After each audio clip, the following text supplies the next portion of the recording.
everyone, I'm Jax, and welcome to the Common Guru.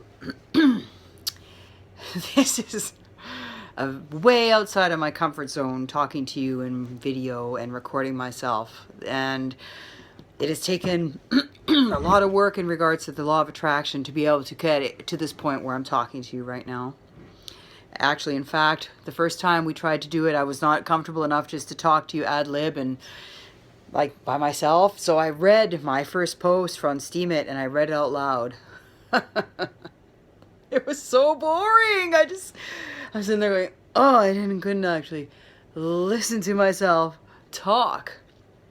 So I got some construction criticism from a friend of mine, and she told me that I needed to talk just like me, and so that you guys could get to know me and be myself. That took a lot to do, and here I am being myself. The law of attraction. Simply type in the law of attraction to Google and you'll get hundreds of thousands of different hits of what it is and how it works and what people think makes it tick. And I have been one of those people who have been very interested in it. In fact, when I was first introduced to the law of attraction, it was for the book The Secret. I downloaded that audiobook and I listened to that book I can't tell you how many times. And I even put it on while I was sleeping. I was determined to change my reality. My financial situation at the time and my romantic situation at the time were just awful. They completely sucked. And I thought, well, if all it is changing thoughts, I can do that. That doesn't take a lot of money. It doesn't take a lot of time. Well, I found out that it obviously took a lot more than that, because my situation actually backfired and got worse. I was like, this is ridiculous. How can thinking more positively about things not create a more positive result? So then I looked a little closer at the definition of the law of attraction, and it said, if you have positive or negative thoughts, you create positive or negative people, situations, or experiences. And I thought, I wonder if I have more negative thoughts than I'm actually aware of. So I started to do the journey within myself, and I found out that I have a very negative belief profile about myself, about the world around me, about what the universe was or is and how it acts in my life.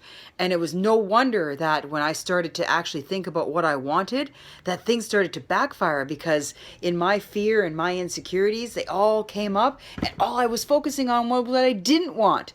And that's what I created. So here at the Common Guru, we're going to talk about that. How to actually create a new reality for ourselves. How to actually challenge our belief profile so that we can actually create realities that we want, where there's happiness and joy and just be and live the way we want to be and live. In order to do that, we're going to have to challenge our thinking, because as Einstein said, we create the problems with our current belief profile and our current thinking pattern. And we cannot change our current reality with the thinking that created them.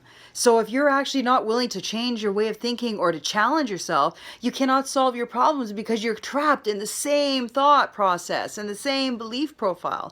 Only by challenging ourselves and our belief profile can we create change. So that's what we're going to do here at the Common Guru. I'm going to challenge myself daily on how I think and why I think and what thought processes are running the show. And I hope that you can challenge me and I can challenge you, and together we can change this world one belief at a time.